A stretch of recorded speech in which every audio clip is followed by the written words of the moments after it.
Bien, entonces vamos a empezar la primera sesión de comunicaciones, que es en nuestro curso pues uno de los momentos más interesantes después de las ponencias plenarias, porque es pues cuando empezamos a ver la diversidad de asuntos relacionados con el tema general que hemos planteado.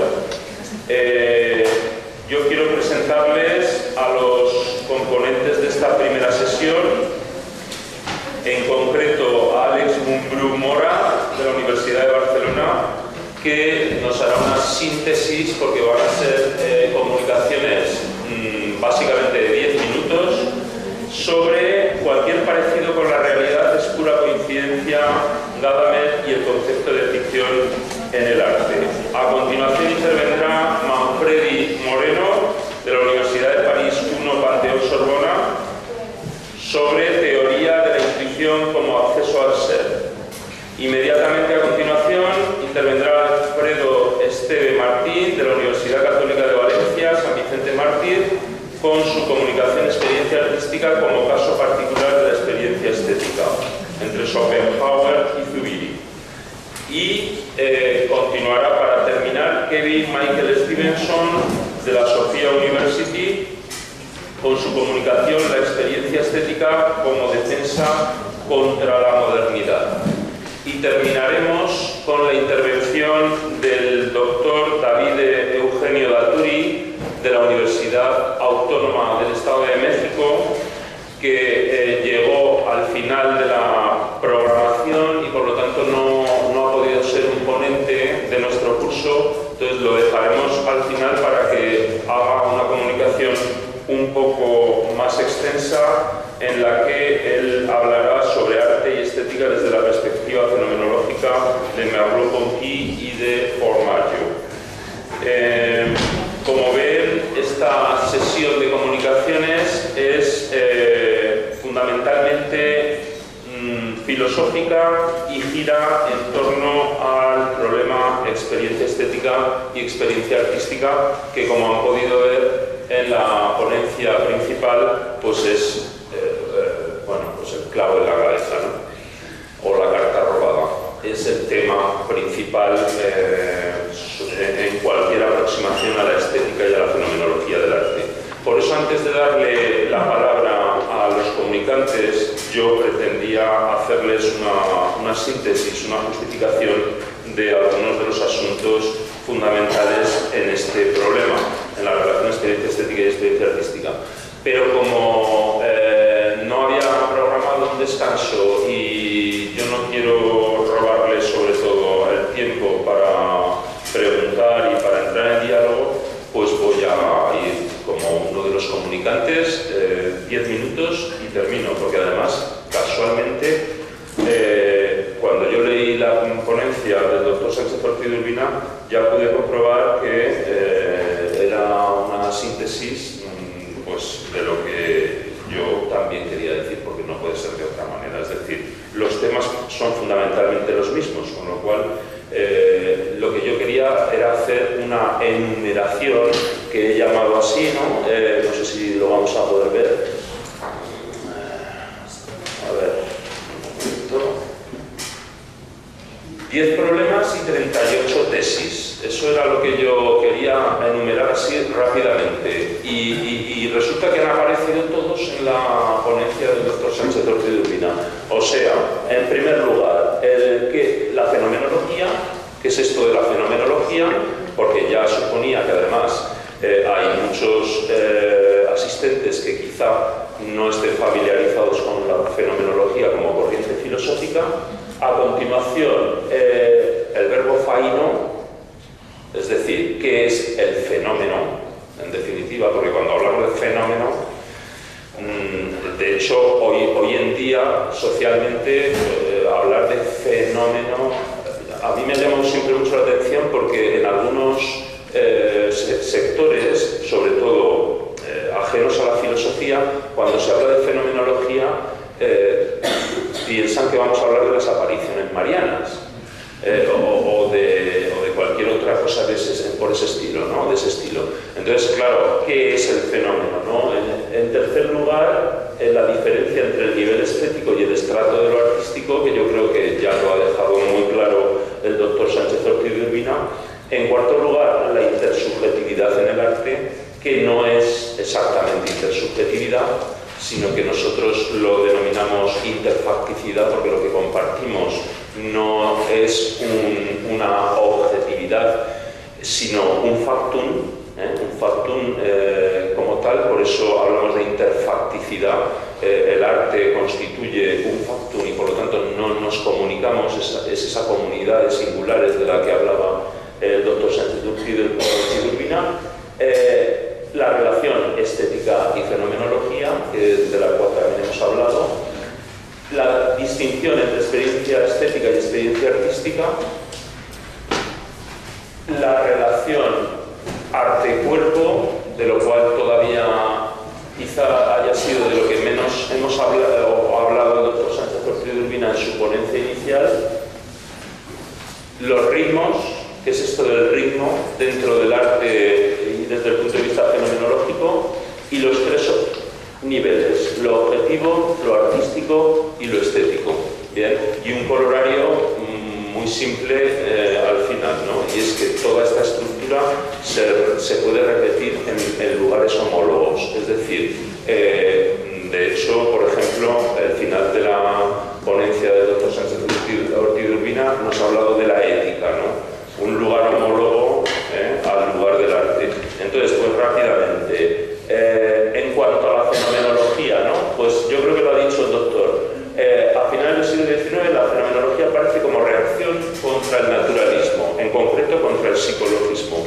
Y es precisamente esto lo que nos interesa en la aproximación fenomenológica al arte. ¿Por qué? Porque la mayor parte de los tratamientos que hemos hecho sobre el arte han sido tratamientos desde una perspectiva naturalista, incluso psicologista, sociologista y muchos ismos más, ¿no? Entonces, la fenomenología aporta precisamente esa reacción contra el naturalismo. Claro, esa reacción contra el naturalismo, como ha dicho el doctor, apela a la idea de intencionalidad, que es la idea clave en este asunto. ¿En qué consiste este tender hacia? ¿Y por qué tiendo hacia ello? Hacia lo que está ahí.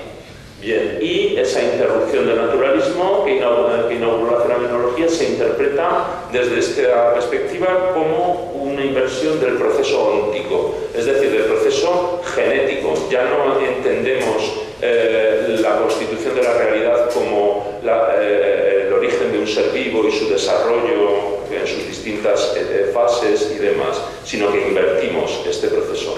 Vamos de la realidad a la subjetividad y en ese proceso fenomenológico no estamos siguiendo este modelo genético, ¿no? Evolutivo que tanto ha entrado en nuestras estructuras mentales, ¿no? Es decir, estamos acostumbrados a utilizar modelos evolutivos, modelos genéticos. La fenomenología no utiliza ese modelo evolutivo. A continuación del verbo faino, lo que a mí me interesaba era hacerles hincapié en estas tres cuestiones: sensación, sentir y aparición, que son las tres cuestiones claves de las cuales también ha hablado el doctor. En concreto, fíjense la diferencia entre apariencia y aparición, que por cierto vienen también del verbo faino, ¿no? Esa phansis y esa fantasis, ¿no? Entre la apariencia y la aparición. Y ahí tenemos el origen etimológico de fenómenos. Ya en la voz media pasiva, aquello que se me aparece, aquello que se me muestra, ¿no? Aquello que está ante mí, pero se me muestra de una manera activa y yo lo recibo de una manera pasiva. Entonces, en ese sentido, el fenómeno lo podemos definir como parpadeo entre sensación y sentido. Y el arte va a ser fenómeno como puro fenómeno, fenómeno en cuanto fenómeno. Bien, en tercer lugar, la distinción entre el nivel estético y el estrato de lo artístico, que yo creo que lo ha dejado bien claro el doctor. Sobre todo, la distinción distinción entre fantasía e imaginación, que es algo que continuamente desde fuera, desde el arte, desde la práctica artística y desde nuestro sentido más común, no podemos entender que en la experiencia artística la imaginación no tenga tanta preponderancia como la fantasía. Es decir, que la imaginación sea reproductiva exclusivamente y que por lo tanto el nivel del estético esté por encima de este régimen, de este nivel donde funciona la imaginación. Entre otras cosas porque la imaginación sigue funcionando en un régimen activo, donde hay todavía simbolización, mientras que la fantasía ya está en una zona puramente pasiva, como decía el doctor Sánchez Ortiz Urbina. Bien, también hacer hincapié en que lo artístico no es objetivo y por lo tanto el estrato de lo artístico es un constructo no objetivo percibido en fantasía, como él mismo nos ha dicho. Bien, la intersubjetividad del arte.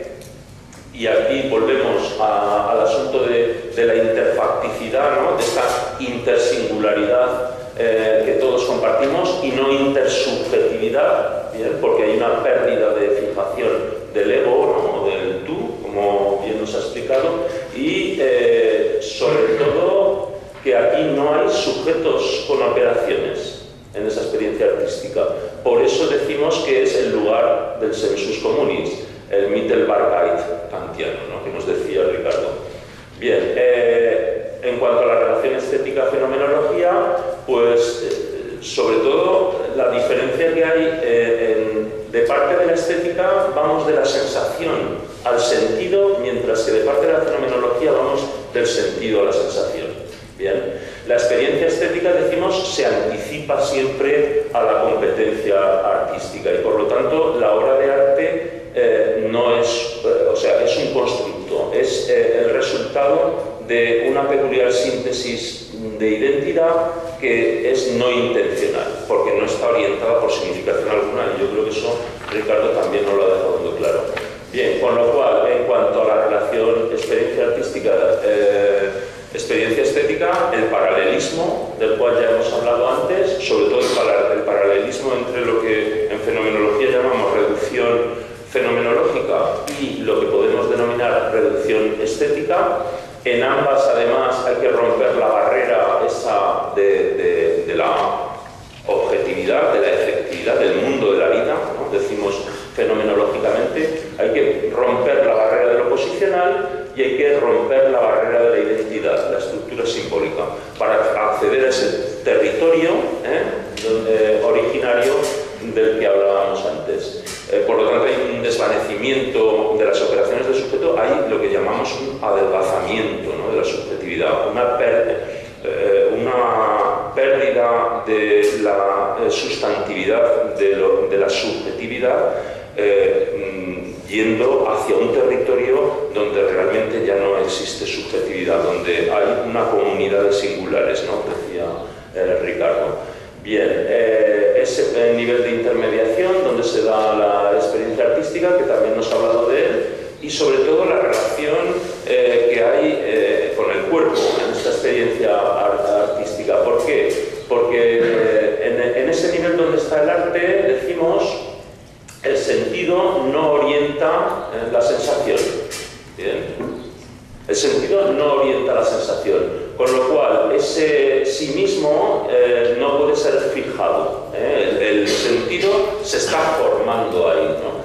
Y por lo tanto hay una búsqueda constante de estabilidad. Y ahí es donde va a entrar en funcionamiento el cuerpo. La subjetividad debe ser corpórea para que las oleadas de campos sensibles se distribuyan en movimientos kinestésicos, agrupados en sistemas kinestésicos subjetivos, asociados a su vez en dependencia recíproca con síntesis estésicas. Las sensaciones se cambian desde los movimientos kinestésicos y eso lo hemos apreciado en los medios informáticos, por ejemplo, a la hora de utilizar videojuegos en las pantallas táctiles. Eso lo hemos comprobado en la danza, lo hemos comprobado. La tecnología ha evolucionado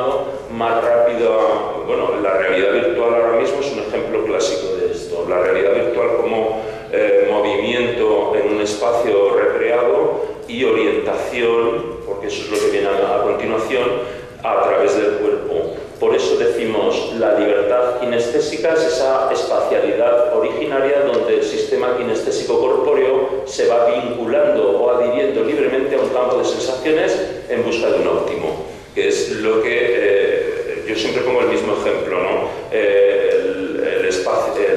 El paseo espacial, ¿no? Del astronauta que está a la deriva en una situación sin gravedad, ¿no? O el bailarín, o el funambulista directamente, o el derviche, o el tirador de arco, ¿no? Donde ahí se ve claramente esta implicación del cuerpo, del live, ¿no?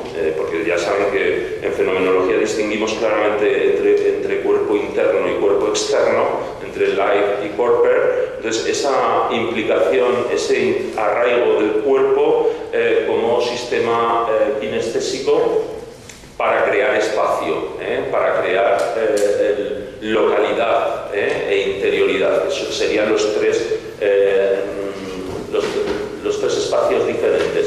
Por supuesto el ritmo, ¿no? Porque hablamos de un territorio esquemático salvaje sin identidad, que comprende sensación y sentido, un sentido que está surgiendo y que es un territorio de fuerza, donde hay ritmos pero no hay armonía. Y por último, los tres niveles que también ha explicado perfectamente Ricardo, ¿no? Es decir, el nivel de lo estético, el nivel de lo artístico y el nivel de lo objetivo. Y decimos, a estos tres niveles corresponden tres tipos de experiencia: la experiencia intencional, la competencia artística y la experiencia estética. Y la característica es, además, están separados por hiatos que impiden cualquier tipo de deducción entre esos niveles. Y por último, como les he dicho al principio, el polorario. Esta sorprendente estructura se puede trasladar a lugares homólogos. Y el ejemplo de la ética, por ejemplo, que comentaba Ricardo al final, de la ética o de las implicaciones que tiene esta comunidad de singulares donde realmente podemos hablar de humanidad.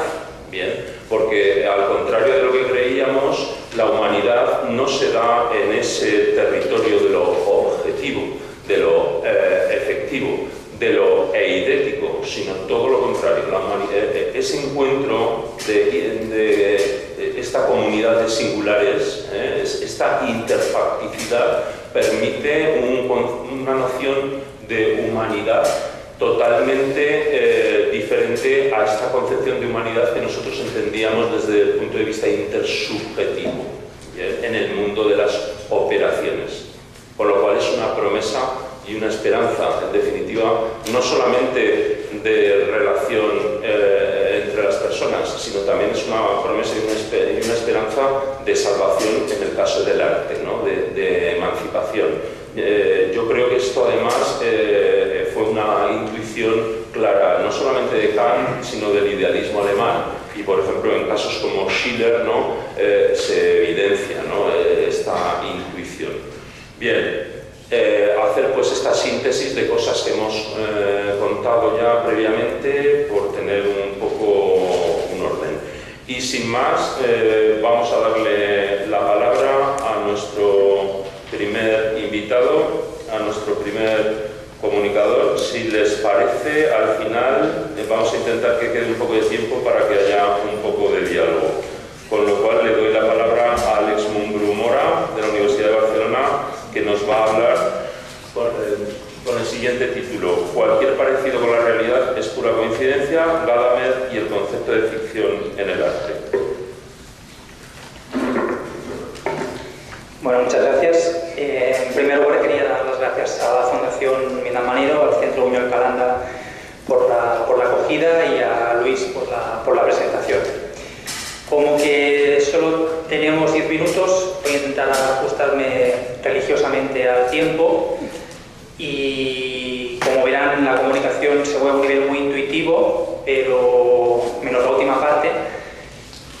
Y si hay comentarios, pues prefiero que en la ronda de preguntas o a lo largo de estos 3 días pues tengamos ocasión de comentar.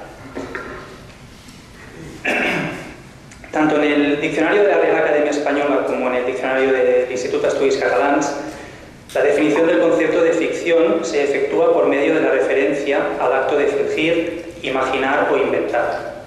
Se indica que la ficción implica hacer pasar como verdaderas o ciertas realidades que como tales solo tienen existencia mental. Es decir, la ficción tiene que ver con lo imaginativo en el sentido de aquello que se caracteriza por su ausencia de realidad.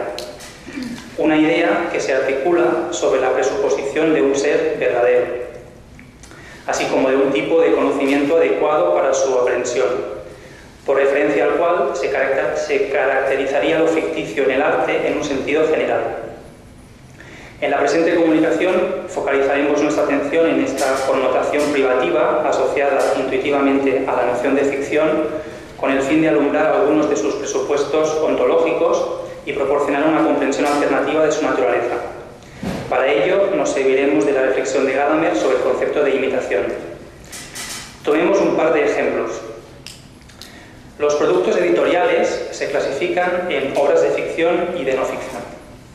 Dentro de esta última categoría se incluyen tanto novelas basadas en hechos reales como ensayos.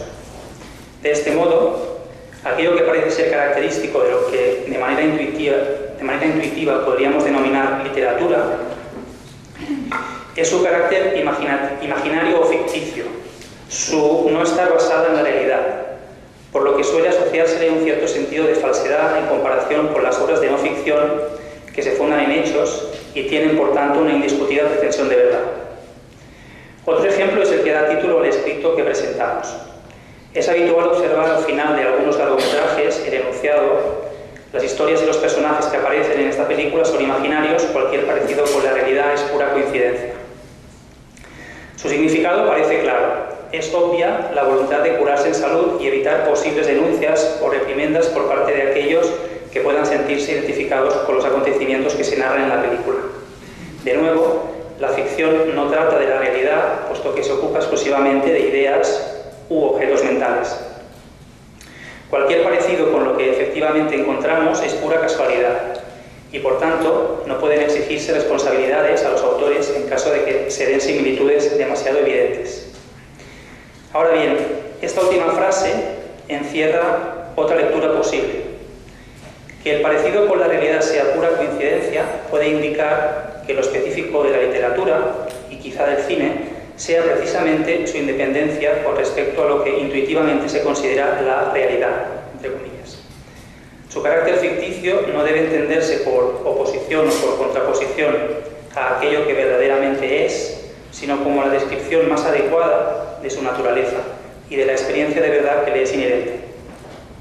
Es en este punto donde puede sernos de ayuda la reflexión de Gadamer sobre el concepto de imitación en el arte. Partamos de otro ejemplo. En la novela Tiempo de silencio, Luis Martín Santos describe detalladamente los deprimidos arrabales de la ciudad de Madrid de finales de los años 40, en los que, entre otros muchos acontecimientos, el protagonista se ve obligado a socorrer a una chica a quien se ha practicado un aborto ilegal. Si bien es cierto que cualquier lector de la obra encuentra la misma descripción, no por este motivo esperamos que la representación de la ciudad sea la misma en todo el mundo, o para todo el mundo. De hecho, para la experiencia de la novela es irrelevante que la descripción que se nos proporciona se adecue fielmente a ese Madrid. La tesis de Gadamer es que la obra literaria presenta una serie de condiciones que establecen el marco de una recepción adecuada, entre comillas, sin que esto implique la existencia de una única interpretación que pudiera identificarse con el contenido de la obra. No puede diferenciarse aquello que la obra significa como tal obra de cada una de sus posibles recepciones, sin que deba aceptarse, no obstante, que haya tantas interpretaciones como receptores. Y esto es así, puesto que en último término se trata de una obra, Tiempo de silencio. Es decir, la obra presenta sus propias reglas que delimitan aquel ámbito en el que es posible hacer una experiencia válida de la misma. En una obra literaria, las palabras nos proporcionan su significado universal, es decir, se prescinde de la visualización concreta que puede hacer cada lector, aquellos elementos que dependerían de cada recepción particular de la obra, mantenerse en el orden de aquello que es esencial al contenido significativo de los objetos y asuntos que trata la obra. Expresado en otros términos, la obra de arte literaria realiza la suspensión fenomenológica de la actitud natural de manera espontánea, ya que dirige nuestra mirada a lo universal del objeto expresado por medio de las palabras. Es precisamente esta suspensión fenomenológica de las expectativas de realidad, que es característica de la literatura, la que nos permite entenderla sin recurrir a las categorías estéticas clásicas de ilusión, copia o ficción, devenidas dominantes en la reflexión analítica por la preponderancia del modelo científico de conocimiento. En conclusión, la obra de ficción, en cuanto a producto artístico, nos hace accesible la realidad en aquello que es, no tanto porque en ella se nos den esencias o tipos ideales objetivos, cuanto porque aquello que comparece en la obra de arte es el horizonte mismo desde el que accedemos al ámbito de objetos o problemas que se nos plantean en la obra. Es decir, en la recepción de una obra literaria o cinematográfica se hace patente la transmisión de significados que somos en cuanto a lenguaje, es decir, la tradición en cuanto a conjunto de significados que se han mantenido a lo largo de diversas interpretaciones.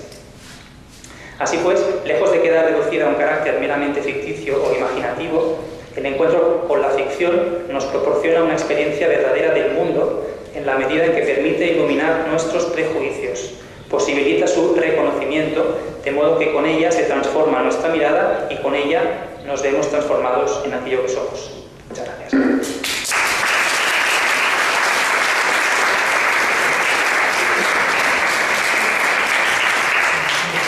Muchas gracias, Alex, por lo sintético y lo preciso. Bueno, pues a continuación vamos a darle la palabra a Manfredi Moreno de la Universidad París I, Panteón La Sorbona, que nos hablará sobre teoría de la intuición como acceso al ser.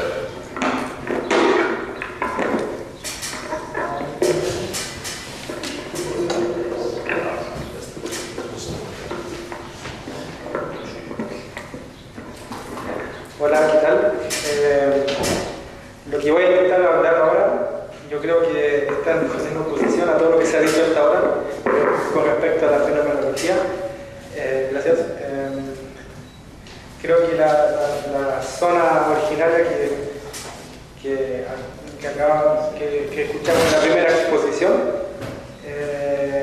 no la logro entender cómo se puede dar a través de un régimen no intencional. Y mi exposición quiere remarcar, quizás de una manera no perfecta, porque no he leído toda la obra de Husserl, que justamente esta noción de intencionalidad nos permite encontrar un acceso directo al ser. Es decir, que esta idética o tal constitución de sentido no puede extrapolarse al hecho fenomenológico clave y esencial de la donación intuitiva de todo lo que es, y de la intencionalidad, que es una relación entre el ser y el mundo que opaca de una manera previa al sujeto y el mundo como unidades previas para pensarlo a través de su misma correlación.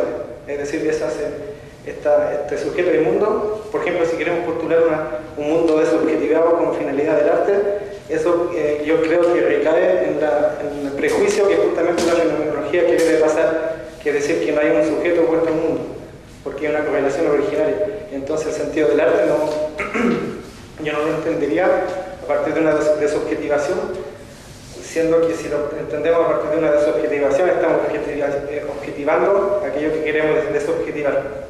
Yo hablaría de un trascendentalismo más que de una objetividad, y eso es lo que voy a intentar demostrar. Mi escrito se cierne fundamentalmente en la teoría de la intuición, leída a partir del texto de Levinas, escrito en el año 60, que se llama la teoría de la intuición. Y la tesis principal que quiere que se demuestre en ese texto es que la teoría de la intuición en Husserl nos da acceso, la teoría de la intuición en Husserl nos da acceso al ser en su propio carácter originario. Es a través de la intuición, y hay que saber qué es lo que sería la intuición, que nosotros podemos captar al ser en su carácter inmediato. La intuición sería la orientación inmediata que nos entrega la evidencia del ser, es decir, que hay una esperanza para la ciencia, para el arte, para la fenomenología, de decir, inventar aquello que es, lo cual no quiere decir que sea una transparencia absoluta que muestre aquello que es. Hay que determinar cómo se da aquello que es la intuición como acceso a aquello que es decir, cómo la alteridad del objeto puede ser entendido sin contrapartida a partir de su pertenencia a la subjetividad, lo cual no quiere decir que la intuición sea meramente un acto teórico.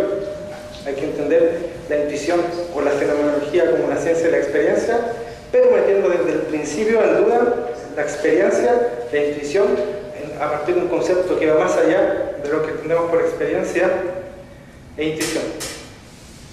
No sé si fui claro. Para graficar este punto, quiero plantear la diferencia que existe entre el acto intuitivo y el acto significativo, a partir de lo cual podremos distinguir qué sería la donación y la manifestación de la cosa, de aquello que es, cómo en el marco de la intuición se da aquello que es, y por qué la intuición nos da acceso originario a lo que es, y de esa manera, tanto el arte, la ciencia como la fenomenología, sin ser en una rehacer la segunda navegación platónica, postulando una zona originaria, que quizás está en los textos de Husserl y yo no lo leo, pero una zona originaria de la fantasía. Porque eso creo que va contra los principios de la fenomenología misma en cuanto a intencionalidad e inherencia del sentido con su manifestación en la noción de intencionalidad. De esta manera, el acto significativo en la obra de Husserl no hace que el objeto sea necesariamente dado. El acto significativo, que sea visto, como es el caso contrariamente de la percepción y la imaginación. Para que la palabra tenga un sentido, solo es necesario que el objeto sea pretendido, es decir, aludido. El acto significativo no percibe el objeto, no lo alcanza, solo lo pretende y lo alude. La intención significativa, en oposición a la intención intuitiva, es entonces vacía, es decir, no realizada, después de lo cual ella podrá realizarse como imagen o percepción, es decir, rellenada intuitivamente. Entonces, en este sentido, la significación es posterior al acto intuitivo. Lo que caracteriza el acceso originario es la intuición, no la significación, y por eso podría haber una posibilidad para que las cosas sean y se manifiesten. Por otro lado, el acto intuitivo logra alcanzar, según Husserl, su objeto, siendo su diferencia con el acto no solamente de grado, sino de naturaleza. Si concebimos que la intuición actualiza y realiza lo que es en la intención significativa solamente pretendido como objeto, es decir, lo que tenemos que cumplir, que es en la intuición que nosotros encontramos directamente el objeto, esto según Husserl. La intención significativa no concede nada al objeto, solo lo piensa. El carácter, esto nos revela el carácter de insatisfacción de la intención vacía de significación. La intención significativa solo logra pensar el objeto, siendo que la intuición nos da algo del objeto mismo. No se trata de distinguir, por un lado, la esfera del puro pensamiento y por el otro, la intuición como el contacto con lo real. El problema no se remite a los objetos respectivos de cada acto, porque la intuición se relaciona con el mismo acto aludido por el acto significativo, es decir, tanto la intuición y la intención significativa se relacionan con el mismo objeto, pero se manifiesta de manera distinta en cada uno de los dos actos de concreción de la realidad. Entonces la real diferencia no reside en el objeto, sino en el modo de darse y de ser vivido por cada acto, siendo la intención aquello que nos permite tener un contacto real con la realidad. Entonces, por un lado, creo pertinente distinguir que en el acto intuitivo hay que comprenderlo en su propia caracterización. Husserl nos dice que por una parte el acto intuitivo se encuentra la percepción, que habría que entenderla como la presentación de la cosa, y por otro lado, pero sin estar más allá se encuentra la imaginación y la memoria, que sería el modo de que las cosas se representan. Así, los objetos pretendidos por la intuición son dados en ellos mismos, es decir, en dichos actos. El objeto no es simplemente significado aludido, sino que se manifiesta en persona. En resumen, la teoría del conocimiento de Husserl nos permite comprender la alteridad del objeto en su reconciliación con la intuición de la subjetividad.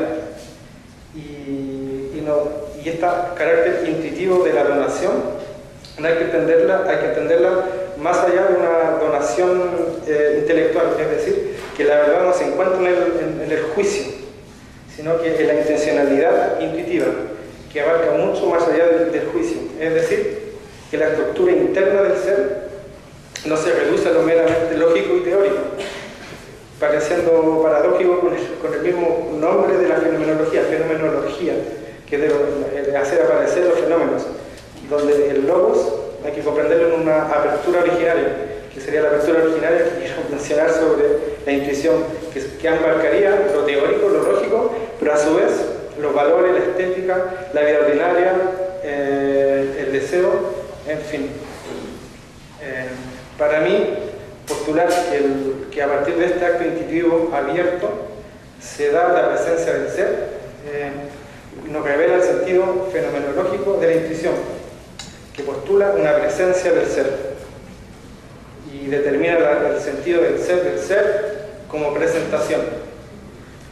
Esto quiere decir que el sentido original del ser es el aparecer, de manera que el ser no va más allá de su propia manifestación y se queda enmarcado en el carácter intuitivo de su donación,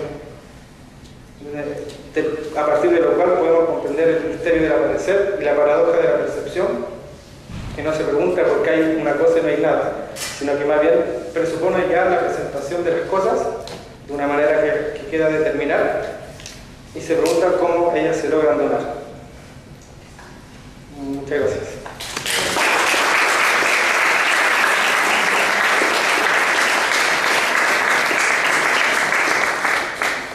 Bueno, muchas gracias, Manfredi, sobre todo por ajustarte también al tiempo. Yo creo que en el turno de palabras nos aclararás algunas cosas también. Entonces, ahora le vamos a dar la palabra a Alfredo Esteve Martín, de la Universidad Católica de Valencia, San Vicente Mártir, que nos hablará sobre experiencia artística como caso particular de la experiencia estética entre Schopenhauer y Zubiri.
La realidad fenoménica, a la naturaleza fenómenica, y el mundo como voluntad corresponde realidad como numérica, ¿no? Entonces, no, bueno. Pues bien, Schopenhauer de algún modo le critica a Kant que no haya realizado o que no haya atendido debidamente ese ámbito de lo numérico, y esa es precisamente la tarea que Schopenhauer acomete en el tercer libro de esta obra, ¿no? Del mundo como voluntario de representación. Entiende que si queremos acceder al fundamento de la realidad no podemos utilizar las mismas categorías de conocimiento con las que utilizamos para conocer el mundo como representación. Por ejemplo, las categorías espaciotemporales, el principio de causalidad, en fin, todo aquello que él engloba bajo el concepto más amplio de principio de razón.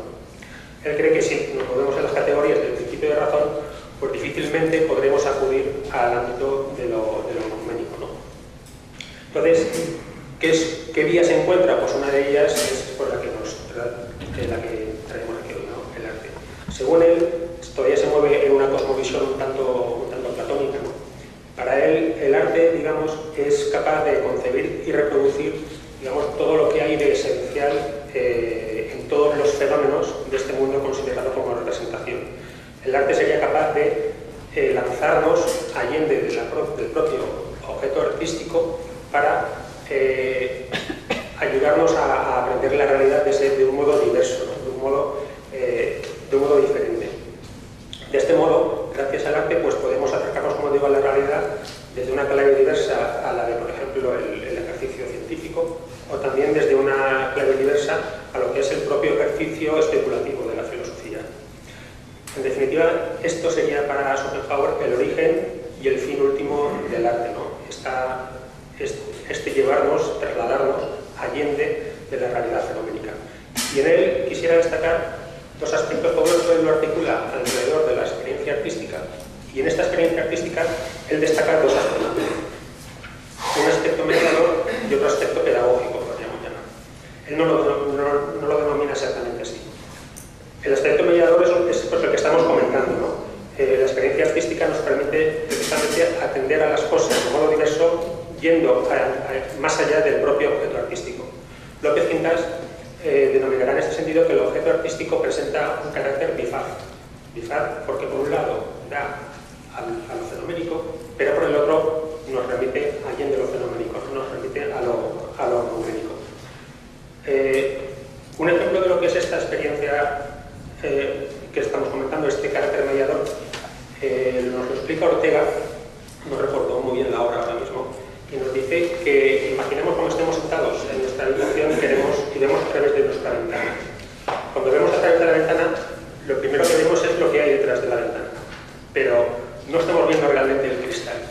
Sin embargo, si desenfocamos la vista y atendemos a lo que es el vidrio, ya no vemos tanto lo que hay detrás, sino que vemos, pues bueno, las gotas de lluvia que se han secado y han dejado unas manchas, algún mosquito que está ahí muerto, alguna raya en el vidrio, etc. Entonces, cuando nosotros estamos atendiendo el vidrio, no estamos atendiendo lo que hay detrás, ya no vemos el árbol que hay detrás.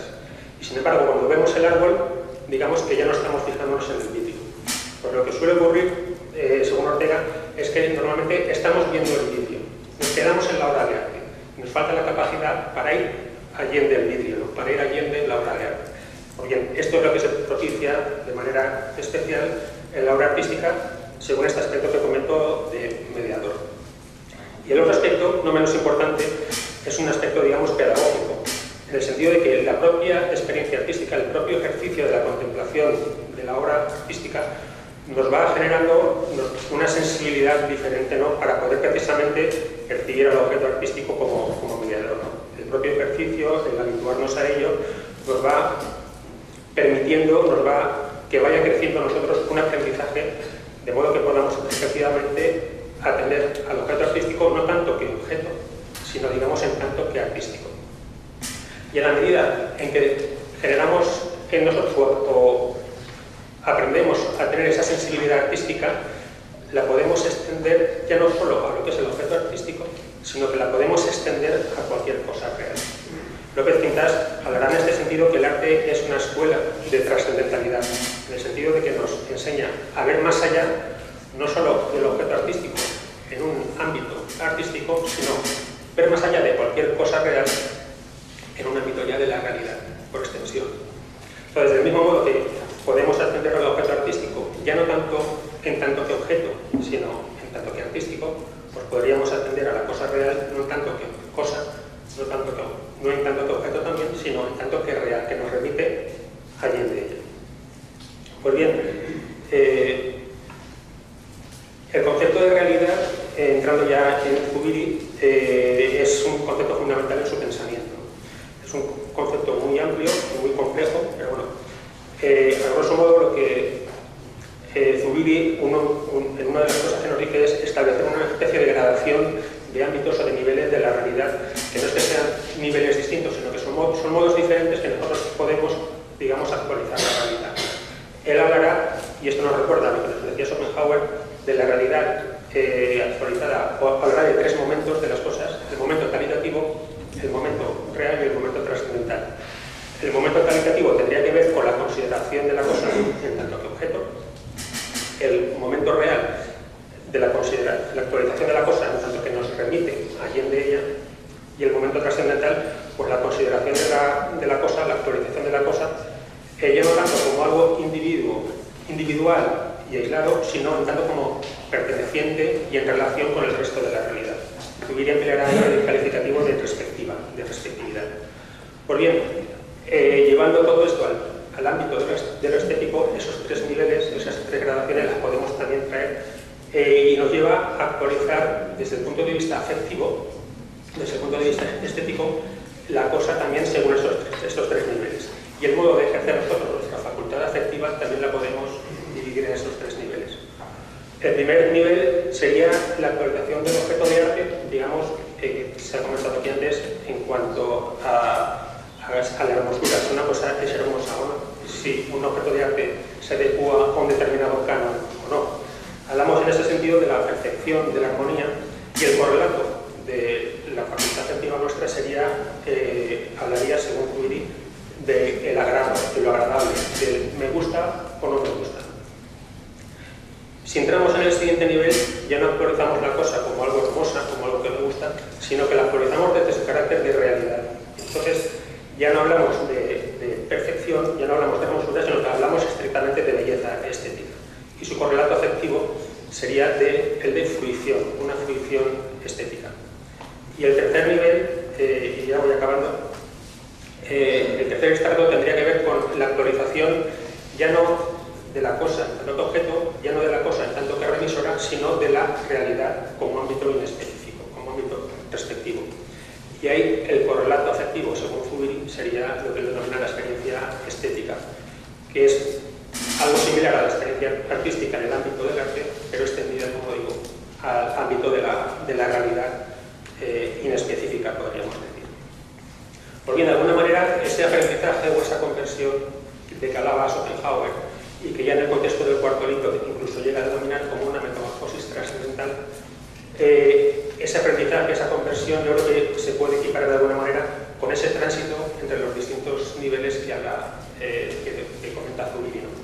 El nivel digamos, cualitativo, el nivel real y el nivel trascendental. Según nosotros vamos adquiriendo una mayor sensibilidad artística, la dirigimos hacia el arte, claro que sí, pero también la podemos dirigir, digamos, hacia la realidad.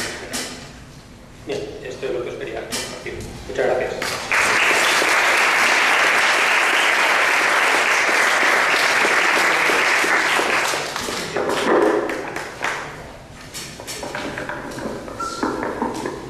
Bueno, muchas gracias, Alfredo.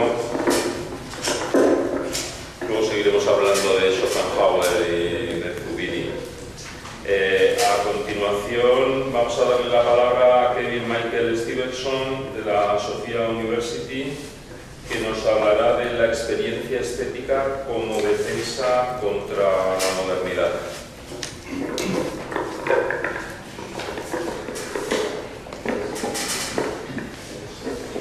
Bueno, espero que puedan aguantar mi acento.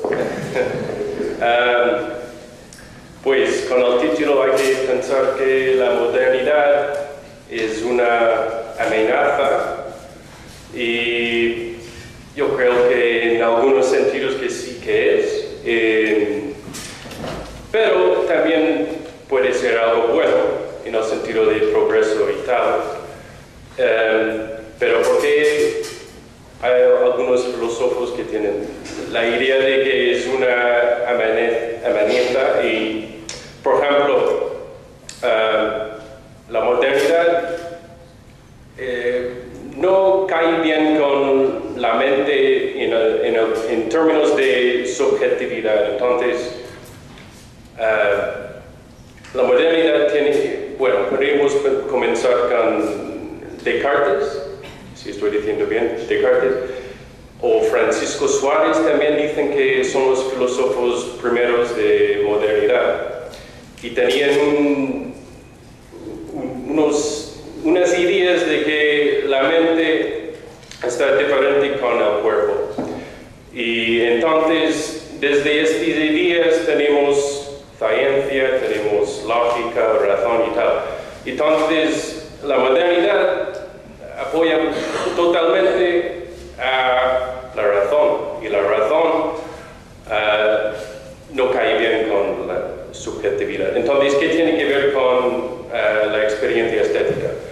Pues la experiencia estética depende mucho en la subjetividad, lo que hemos visto con el doctor Ricardo. Entonces, con la intencionalidad, intencionalidad es algo muy importante en la fenomenología y dejar que podemos tener unas experiencias sin reducir el mundo a un objeto. Eso es lo que hace la modernidad, quiere reducir todo a un objeto. Entonces, para defender la subjetividad y la creatividad, la imaginación, tenemos que, bueno, valorar el arte y las experiencias estéticas. Entonces, la fenomenología y la experiencia estética tienen estas cosas parecidas en el sentido de, tienen, por ejemplo, la fenomenología tiene la conciencia pura y la estética, la experiencia estética tiene la experiencia pura y por eso pueden trabajar juntos. Entonces, cuando pensamos en la modernidad, por ejemplo, ahora, hoy en día, tenemos medicina. Medicina es todo. Tienes un problema, la medicina. Y, por ejemplo, la subjetividad, la gente ya, bueno, sí puedes ir a un médico y puedes ir a un psicólogo y, bueno, causa y efecto, ¿no? La causa y el efecto. Pero con la subjetividad podemos decir que, bueno, tal vez la medicina no puede ayudar. Tal vez necesitamos terapia, por ejemplo, o arte, o cosas que mantienen la estética. Entonces, lo que quiero decir en el proyecto es que el arte puede ayudar a cambiar la subjetividad, puede ayudar a defendernos contra la modernidad que quiere reducir todo a objetos y sobre todo demostrar que la estética, la experiencia estética puede trabajar junto con la fenomenología y la fenomenología es un método y es un método que trabaja, lo que dijo mi compañero aquí, con intuición. Y la intuición no significa que vamos a entender cosas solo frente a frente, cara a cara o con causas.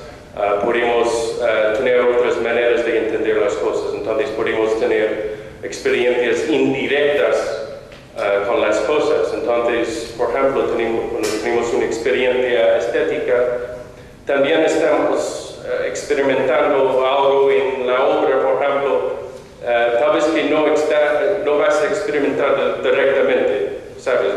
Tal vez vas a intuir otra cosa.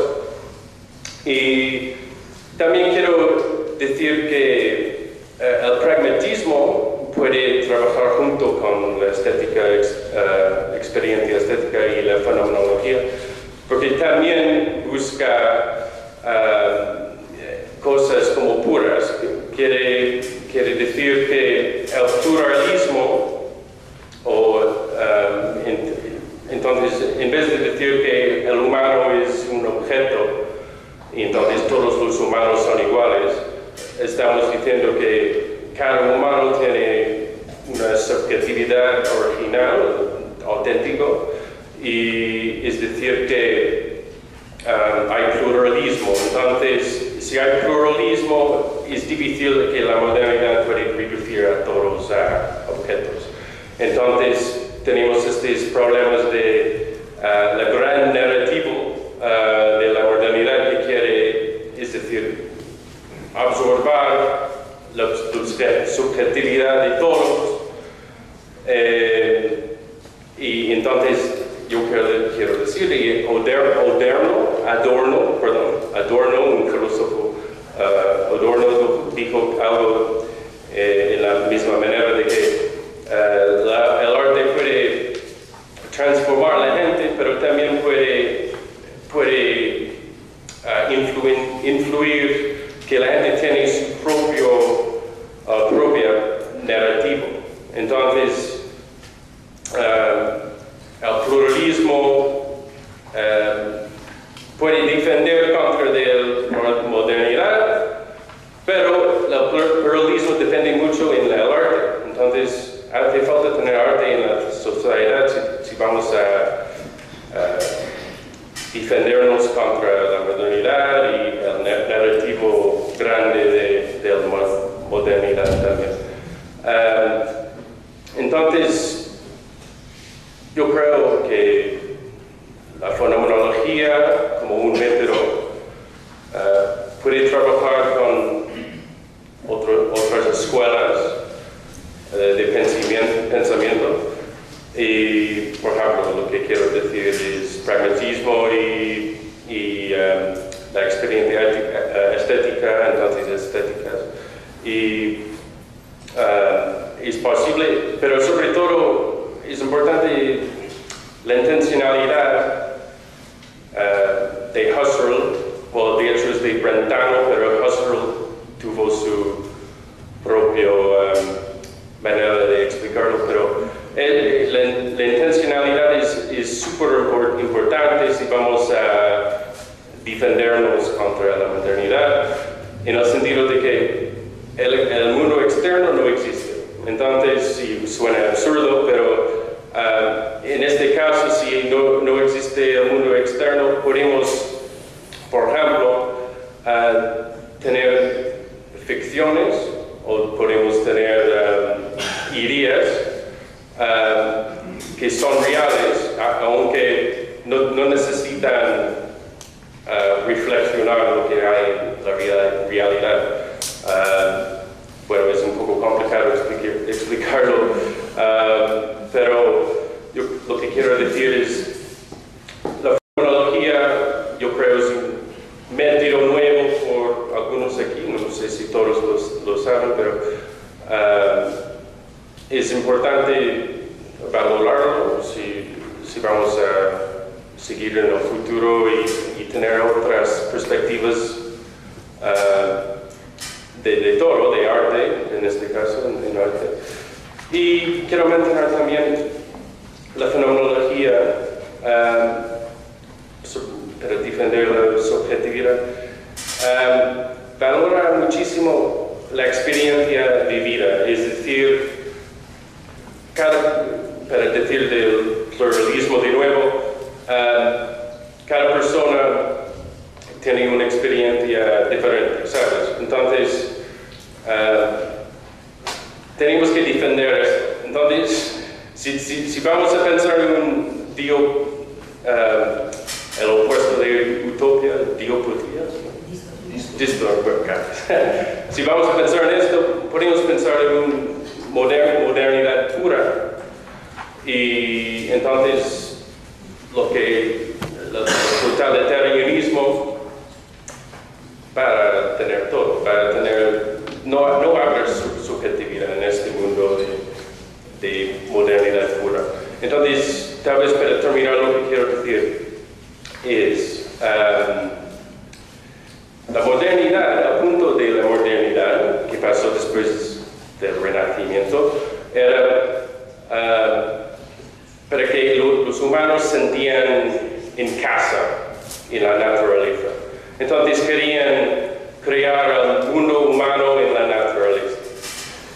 Ahora, quiero decir, tenemos el problema de, tal vez hace falta sentir en casa, pero en la modernidad. Entonces, hay todo a flipar. Entonces, lo que quiero decir, la fenomenología no solo puede ayudar a dar cuenta de este problema de la modernidad, también puede ayudar a dar valor al arte también. Entonces, sí, yo creo que ya voy a parar. Muchas gracias.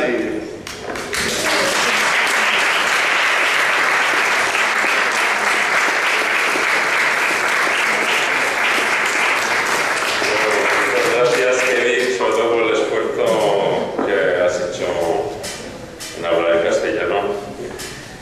Y hasta ahora no he tenido que llamar la atención a nadie por exceso de tiempo, con lo cual es realmente fantástico. Le vamos a dar la palabra ahora al doctor Davide Eugenio Daturi. Es el titular de la Cátedra de Estética de la Facultad de Humanidades de la Universidad Autónoma del Estado de México, y él es además italiano, milanés para más referencia, y ha estudiado en la Universidad de los Estudios de Milán. Hace muy poco tiempo ha coordinado un fantástico monográfico en la revista Icasia sobre la estética de Dino Formaggio. Previamente ya habíamos colaborado también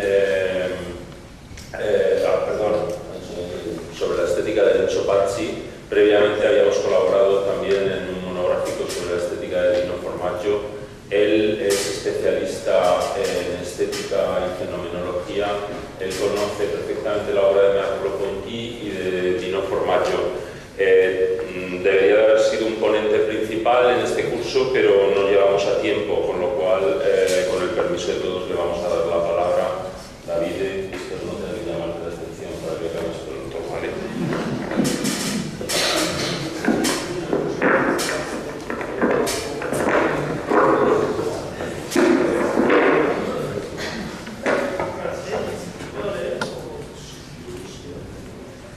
Bueno, si está bien, yo había preparado algo para leer, pero no sé si aguantan mi lectura.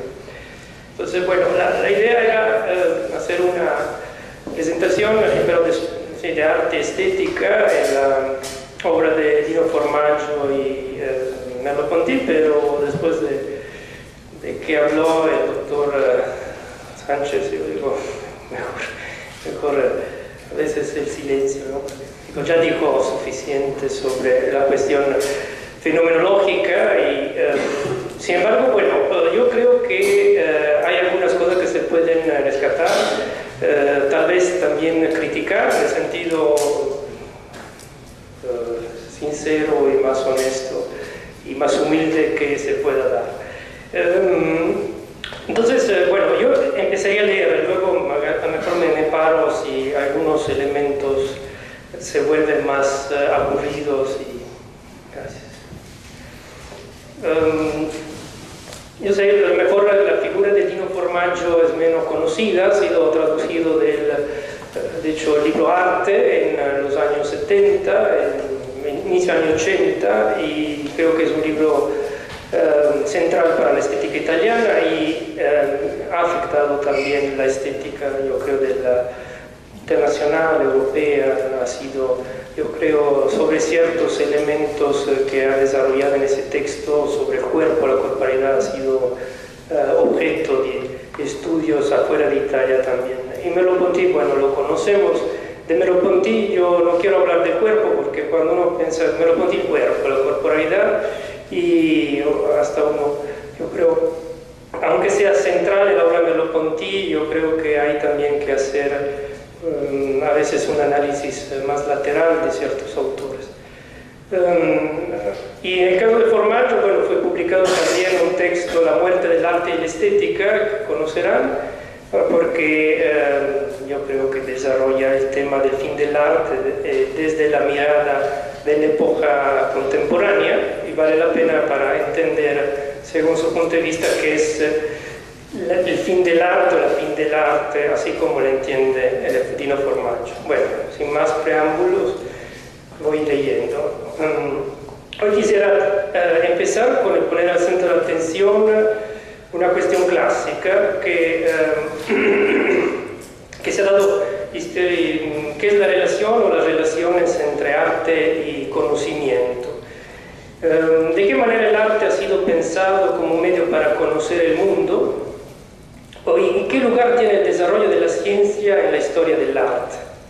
Ambas actividades humanas han vivido siempre en cierta conexión que vamos a tratar de aclarar desde una mirada histórica, general y finalmente también filosófica, y nos apoyaremos en las concepciones estéticas de Dino Formaggio y Merleau-Ponty. Primer punto, la cuestión de la técnica que hasta aburre a los que trabajamos en estética, o sea, el arte, técnica, porque el origen del arte es técnica. No hay que olvidarlo. En su sentido histórico, con la palabra techné se entendía toda actividad de producción fundada en un conocimiento teórico práctico, con escasa o nula presencia de improvisación y creatividad, que más bien pertenecía a la poesía. Llegar a tener ciencia, por otra parte, si le damos fe a Platón, significaba alcanzar mediante un camino dialéctico de purificación de la mirada la visión intelectual de los principios últimos de la realidad. Como sabemos, Platón introduce por primero antes en el Ion y después en la República su visión crítica del arte. Sin embargo, para el filósofo ateniense la actividad artística es fuente más de problemas que respuestas, o definitivas. A pesar de la diferencia entre arte y conocimiento abstracto, techné y episteme, para el padre de la filosofía occidental existían unos conceptos generales que lograban conectarlos. Hizo referencia al doctor, justamente el profesor, los principios formales de proporción, simetría, de armonía, ¿no? Esta era la idea que podía conectar arte y conocimiento cierto, conocimiento seguro.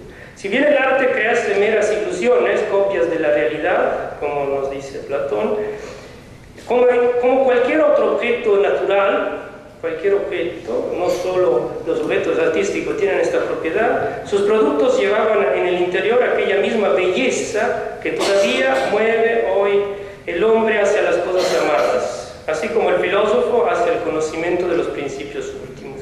Bello se conectaba entonces con lo armónico, lo proporcionado, en una palabra lo perfecto, y lo que era perfecto era finalmente el reflejo del principio metafísico último, la idea de bien. Cabe señalar que en Platón la idea de bello es la más estética de las ideas, la más sensible de las ideas. Por otra parte, hay un cambio en la obra de Platón y el cambio se ve en el Timeo. Porque en el Timeo, Platón vio en las relaciones geométricas del mundo, la construcción que él relata, parte del Demiurgo, de la posibilidad de una conexión inmanente entre naturaleza y ciencia, y de esta forma recuperó positivamente la actividad productiva llamada techné. En el Demiurgo está un artista, o sea, el Demiurgo construye el mundo como el artista finalmente da forma a esta figura del canon de Policleto. Pero esa es la pregunta: ¿qué se esconde de verdad detrás de la teoría platónica de la belleza armónica antes y después de la proporción geométrica que él introdujo al final de su obra? Se esconde el sentido profundo de una dialéctica necesaria entre arte y ciencia. Arte y ciencia están en relación y van de la mano, siempre, porque eso vamos un poco a crear y abrir ciertos caminos. La correspondencia que Platón vio en sus últimos años entre techné y episteme explicar el origen del mundo natural, que recuperaba el valor de la producción artística mediante la figura del demiurgo, reflejaba la cifra profunda de una dialéctica abierta entre arte y ciencia que es menester investigar. A través de los siglos, a veces de manera directa, a veces de forma lateral e indirecta, arte y ciencia se han ido acercando hasta el punto de mezclar, en algunos casos, su discurso. Panofsky, en su texto sobre la idea simbólica de la perspectiva, dice, a un cierto punto, la ciencia el arte le gana a la ciencia necesita del arte de los artistas para avanzar. Es interesante, uno piensa que la ciencia siempre esté adelante, no, es el arte en el siglo XV en donde le ayuda a la ciencia para avanzar. Es el Panofsky, bueno, yo creo que es suficiente como autoridad. A través de los siglos, a veces de manera directa, a veces de forma lateral, dice, solo en el siglo XIX y XX, con la implementación de una mirada científica positivista, parece que el interés de las ciencias psicológicas antes y de aquellas neurológicas, después llevaron a cabo una peligrosa reducción de la creatividad artística al funcionamiento fisiológico del cerebro en búsqueda de una superación de la teoría romántica del genio como ser metafísico. Por su parte, la estética del inicio del siglo XX, como por ejemplo la alemana, pensamos en Max de Soyer en Berlín, por ejemplo, buscó su camino especulativo apoyándose en ciencias como psicología y sociología, sobre todo psicología en el caso del Soyer, en el afán de explicar de forma cierta los fenómenos conectados con el mundo del arte. Dentro de este escenario nace la estética fenomenológica, que tuvo como compromiso inicial la aplicación del método husserliano al mundo del arte. Sin embargo, entre los temas que llegaron a caracterizar la obra de los más valiosos exponentes de esta mirada, como Moritz Geiger, Fischer, Conrad, Garden, de la Escuela de Múnich, por ejemplo, quedó en un lugar secundario aquel elemento que en cambio se volvió central en el último periodo de la filosofía de Husserl. Es decir, el estudio constitutivo de la relación entre percibir y pensar, en un sentido muy general. De hecho, investigar a través del arte la relación entre la sensibilidad y el intelecto, en aquel punto de contacto en donde el sentido se encuentra en su estado naciente, ha sido el principal interés de la obra de dos autores que hoy vamos a considerar, Dino Formaggio y Merleau-Ponty. Bueno, aquí es necesario entonces entrar un poco en el planteamiento.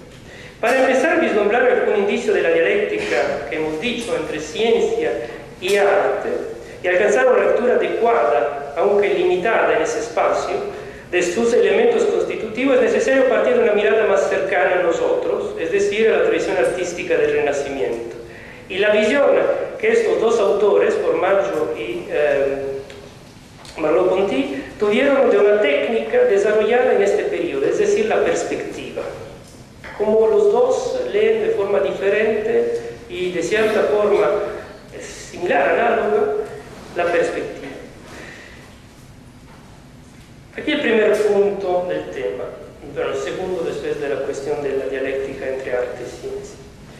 En el arte existe una clasificación que he escuchado también al doctor que habla de la diferencia entre clásico y moderno. Hay otra clasificación que Merleau-Ponty critica en un texto de los años 50, que es la clasificación de Marot.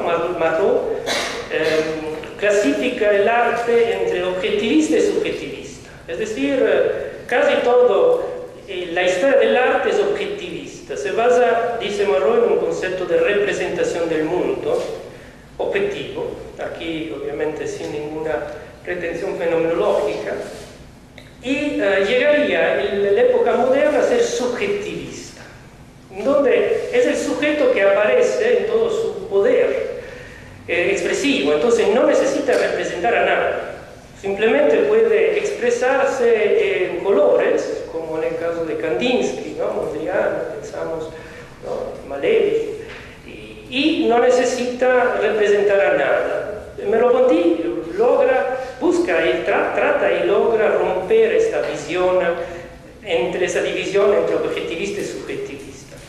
Bueno, eso sigue otro clásico, en cambio la clásica diferencia histórica, como sabemos, es la de Hegel, igual de Victor Hugo, del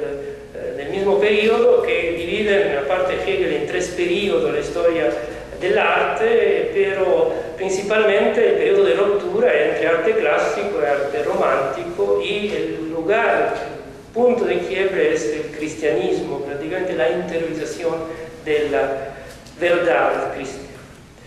Bueno, en contra de esto, me gustaría proponer la idea que el arte nunca ha cambiado, que no hay un punto de quiebre, siguiendo Merleau-Ponty y también a Formaggio. Y la relación entre arte y ciencia es una importante teoría interpretativa, como un instrumento interpretativo para decir esto. Podemos decir que en el periodo clásico, hasta si hablamos de clásico, pero Merleau-Ponty dice que también el Renacimiento entra en el periodo clásico.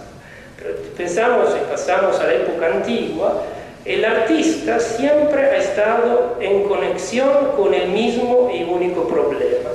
Merleau-Ponty no dice cuál es ese problema, yo lo tomo en este sentido. Tenemos que empezar con una consideración general. Detrás de la producción artística de todas las épocas, a lo mejor es muy aventada mi idea, está un único y universal principio latente. La creación humana es de figuras, imágenes, objetos dotados de sentido que se comunican en el tiempo, desde las cuevas de Altamira. Es la explicitación de un mismo y único hecho que le pertenece en su profundidad al hombre, y que no puede entenderse si proponemos la distinción banal entre figurativo y abstracto. Detrás de cada una de las obras de arte de la humanidad, antiguas y modernas, está el misterio del nacimiento de la forma. ¿Qué significa? El misterio de su eclosión como sentido. Como el sentido se produce. Pero, obviamente, aquí no es solo la cuestión de la eclosión, es la cuestión de qué es el sentido que se produce. Hoy no puedo, yo creo que se necesita un análisis suficientemente adecuada, profunda, fenomenológica para entender qué es el sentido, y ya hay que lo hizo. Pero la idea de la eclosión yo digo que es suficiente para poder entender el punto central, sostenido por Merleau-Ponty, de relación entre el sentido y lo que no podemos llamar sin sentido, porque del sin sentido obviamente no se puede hablar, sino de aquella condición que permite que el sentido se produzca. Un punto de, aquí también, de quiebre en donde el sentido se transforma en una obra de arte. Porque la obra de arte finalmente es un producto que tiene sentido.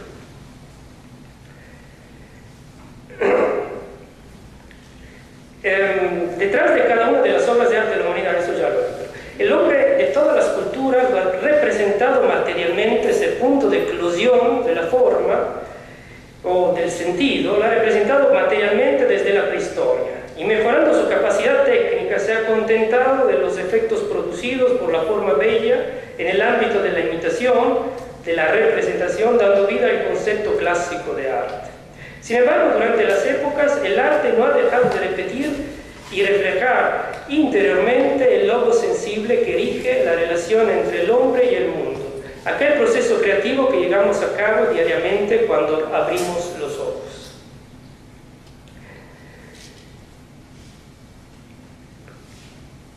El siglo XV, yo creo que es el periodo histórico fundamental donde el misterio del cual se está hablando, de la eclosión del sentido, del nacimiento del sentido, que es el misterio que está detrás de nuestra forma de percibir el mundo, y gracias a la cual el mundo se vuelve lleno de objetos.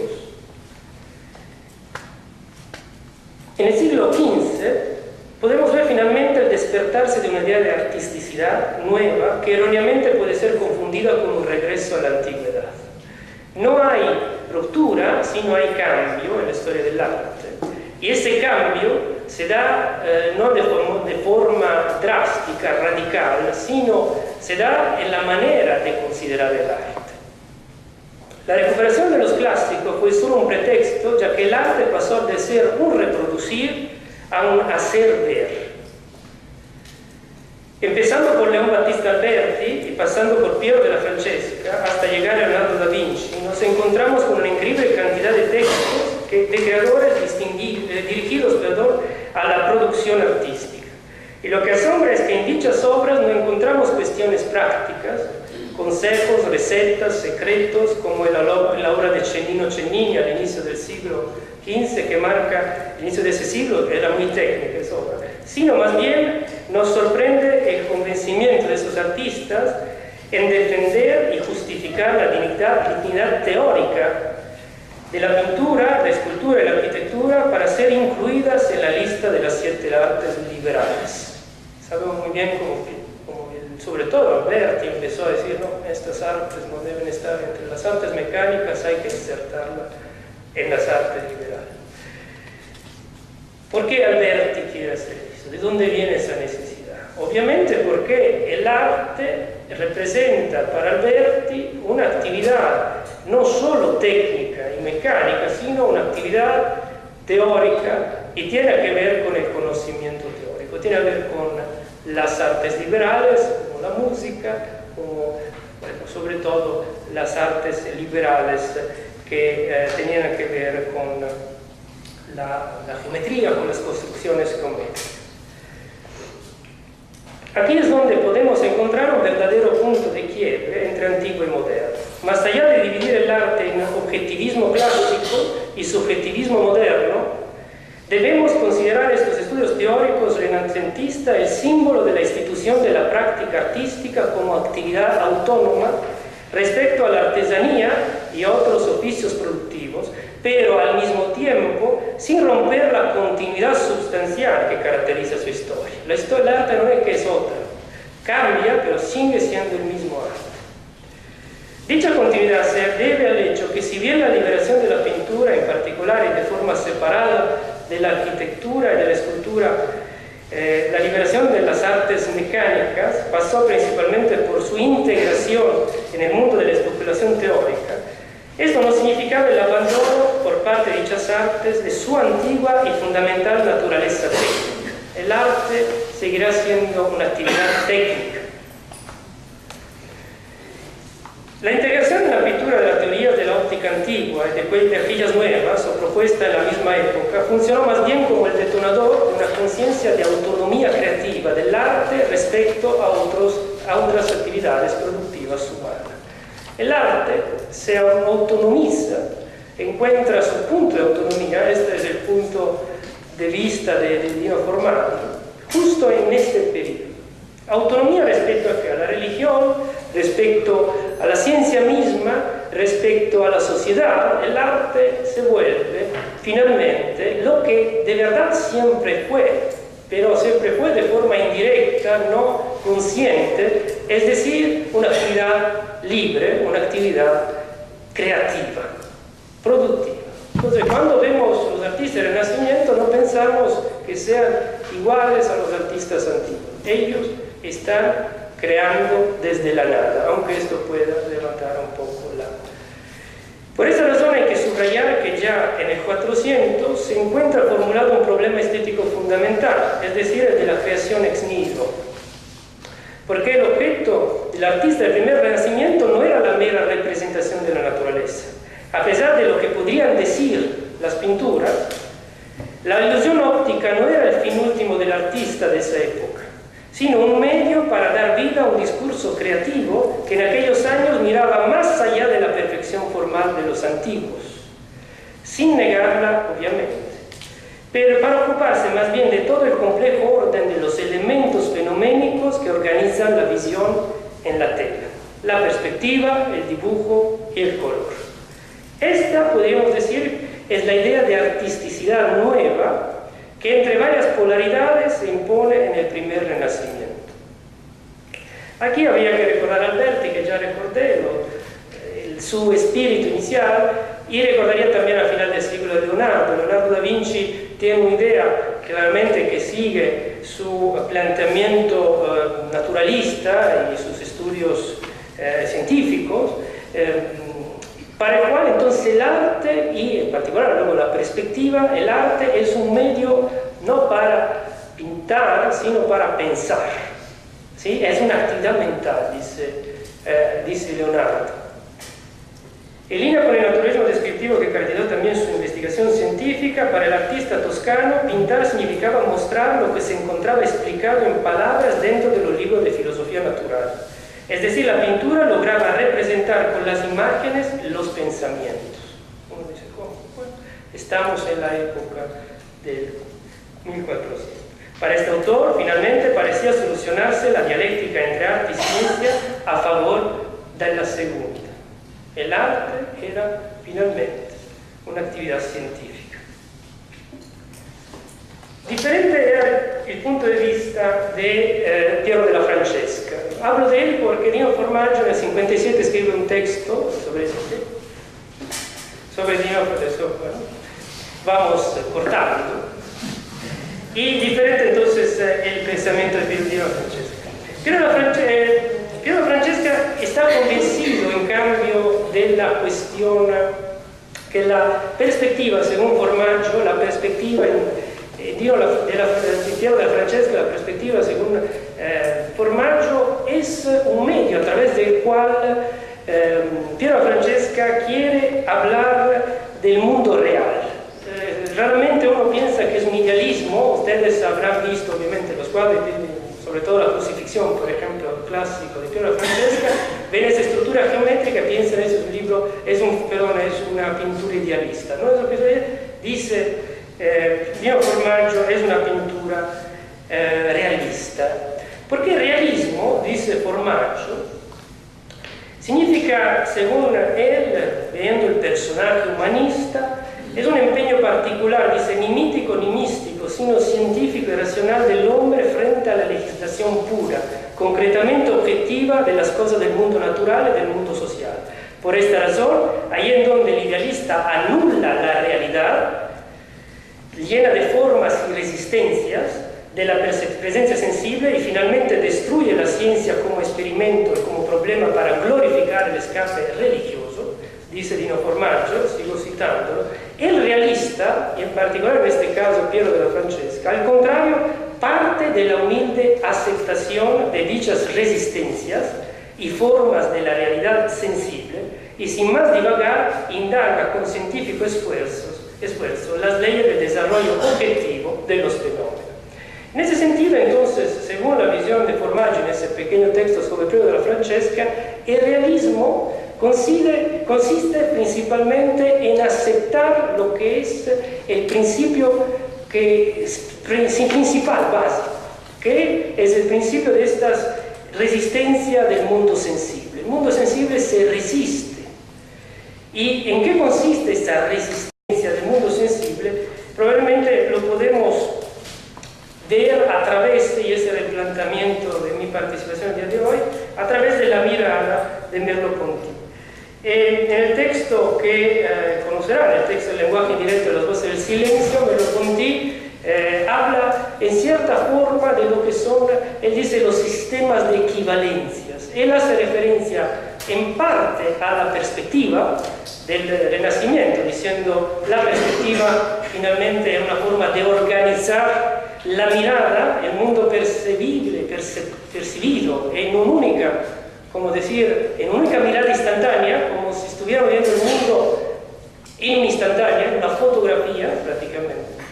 Y mientras en cambio autores como Cézanne o Klee, que luego son los que cita más Merleau-Ponty, lograron finalmente resaltar ese sistema de equivalencia perceptivo que es un sistema de fuerza, de línea de fuerzas que se constituyen a través del color, sobre todo en la forma, en la mezcla entre forma y color. Entonces, citando a Merleau-Ponty, visto que tengo que adelantar todo el proyecto, citando a Merleau-Ponty dice, hablando de estas líneas de fuerza o sistema de equivalencia, que vale la pena, y luego lo dejo como tarea para si quieren ir a buscar este tema del sistema de equivalencia.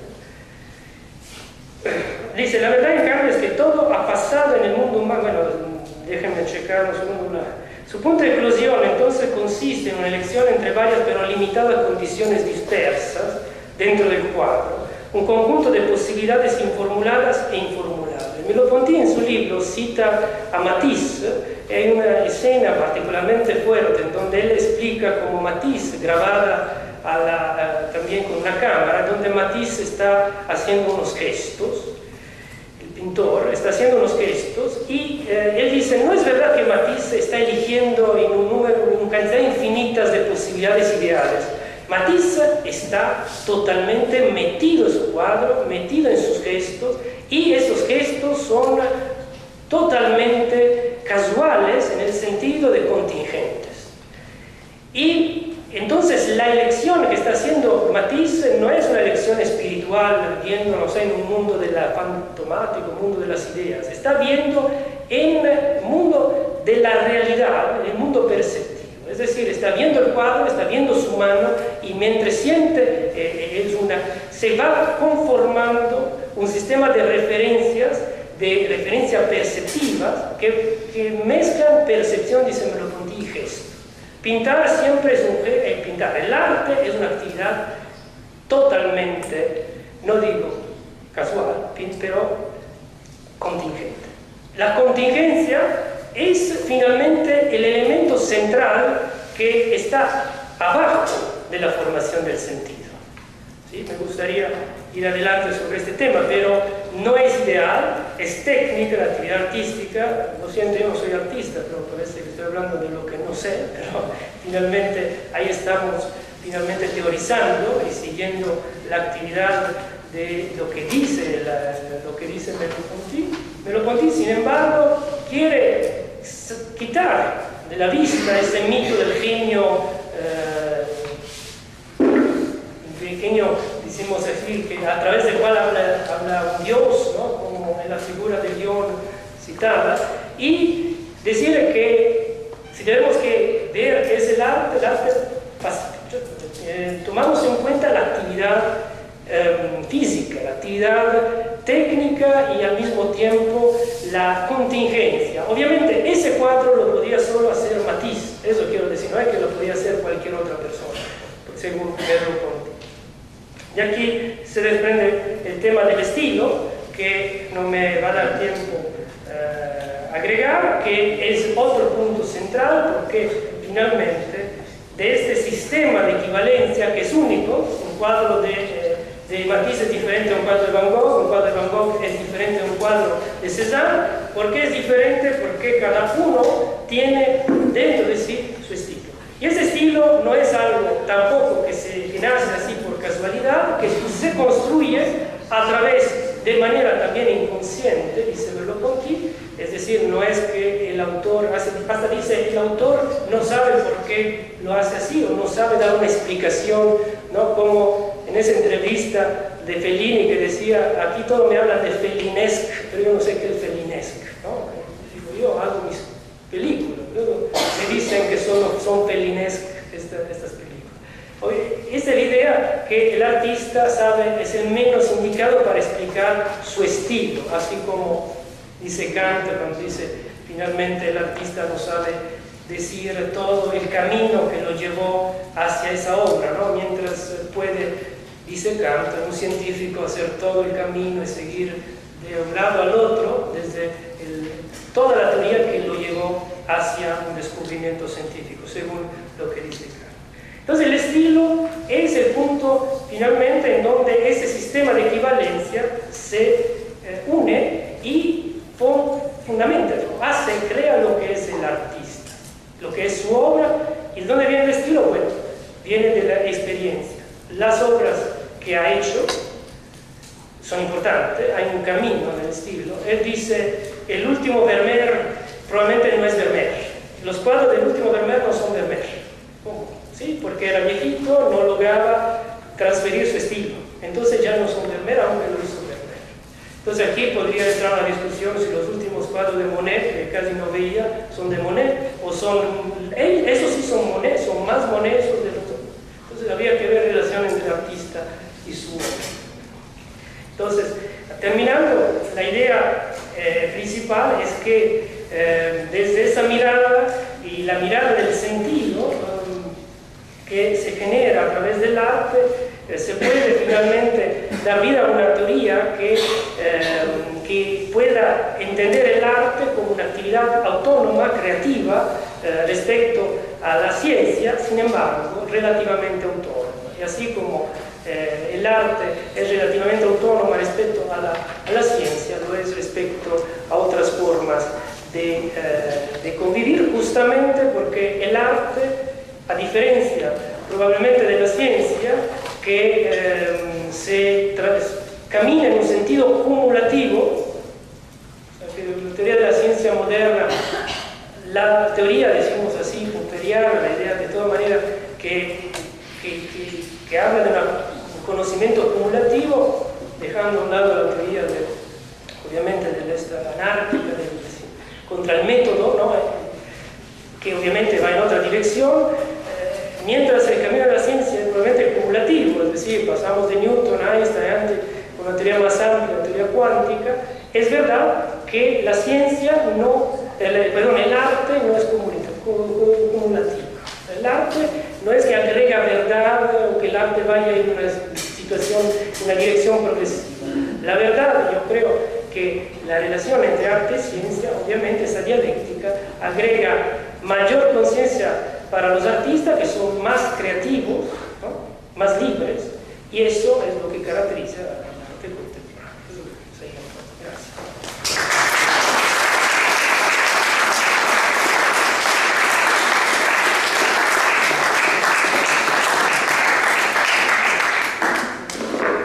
Bueno, muchas gracias, David.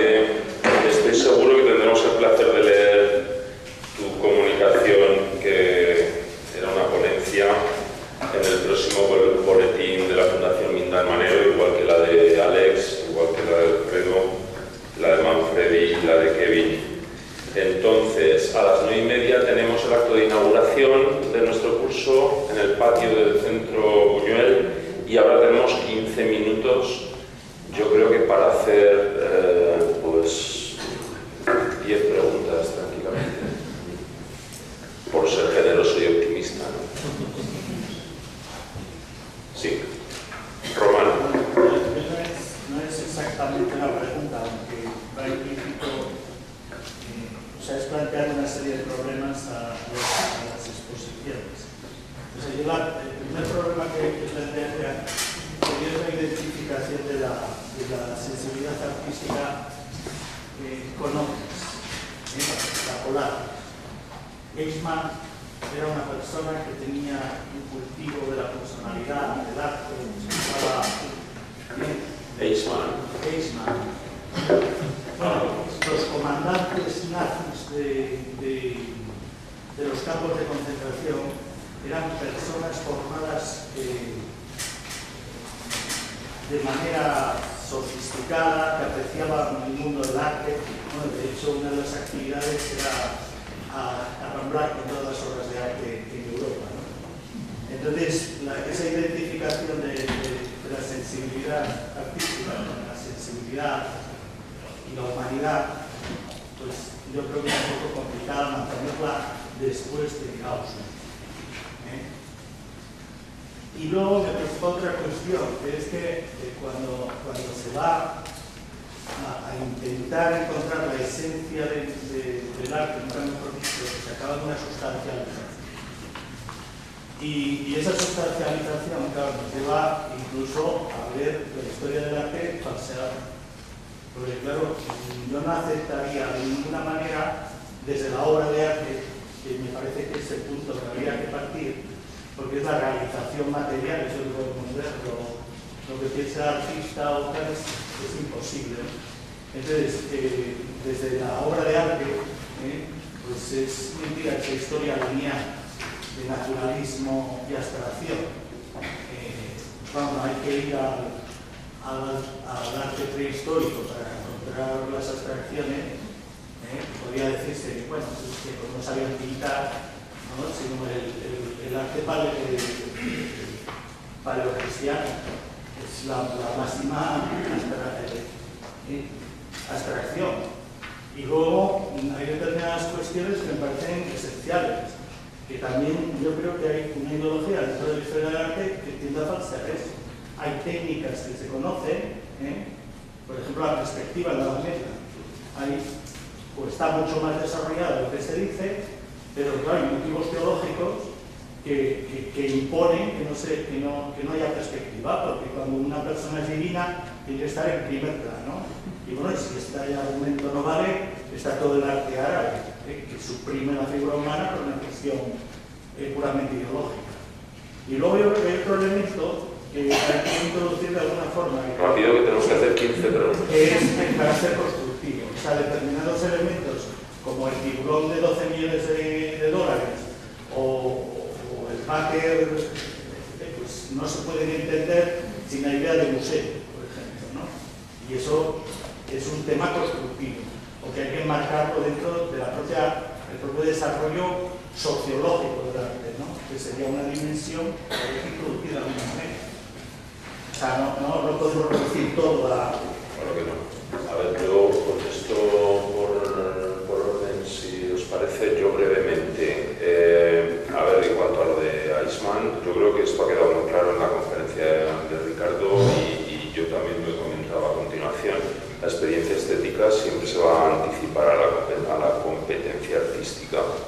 Entonces, en ese sentido, pues Adolf Eichmann en fin, puede tener perfectamente tanto experiencia estética como artística. No hay nada más ahí. Porque probablemente algo que hemos visto, sobre todo a lo largo de esta mesa, de todas las intervenciones de esta mesa, es que efectivamente hay yo creo que algunos lugares comunes en los que acabamos tendiendo a la confusión, ¿no? Sobre todo cuando trascendentalizamos el arte, cuando institucionalizamos el arte, no porque sea en sí negativo apelar a la institución arte, sino porque estamos trabajando en ese momento en otro nivel de experiencia.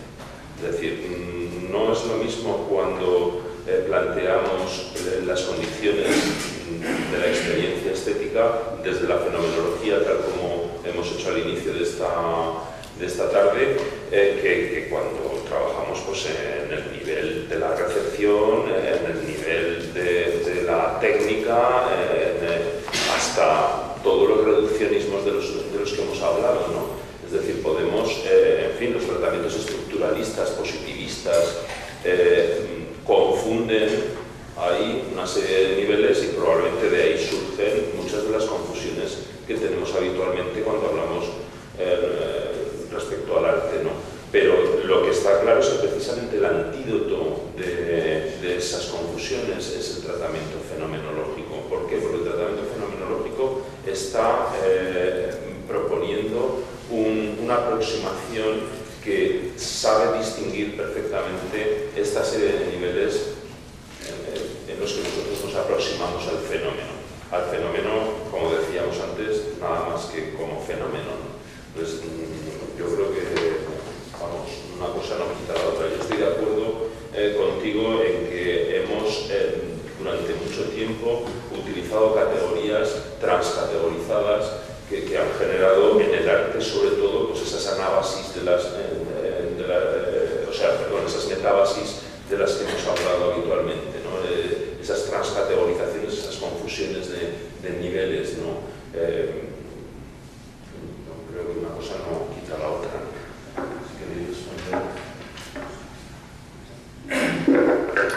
Bueno, yo muy rápidamente diría un par de cosas.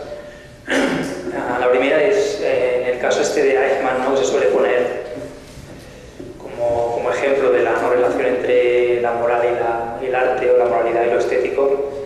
Yo diría que esto, de hecho, ya aparece como mínimo en Kant, ¿no? Es decir, tenemos tres ámbitos de validez independientes: el conocimiento, el estético y el moral, y cada uno tiene sus reglas propias. Y aunque sí que hay tránsitos y demás, ¿no? Que son explotados por Schiller y algunos románticos, de entrada diríamos que no es incompatible el hecho de que a alguien le interese Wagner y se dedique a hacer otras cosas por la noche. Eso en relación a lo primero. Y en relación a lo segundo, yo lo que diría es que después de Auschwitz, precisamente lo que haría falta es más arte. Precisamente porque si nos situamos en una perspectiva más hermenéutica, claro, que no haya una única interpretación válida, absoluta o definitiva de una obra de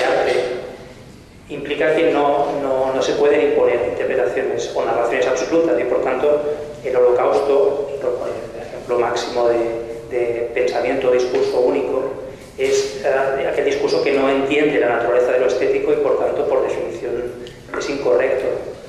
Yo diría esto.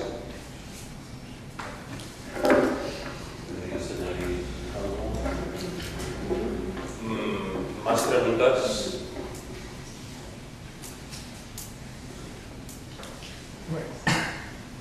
Sí.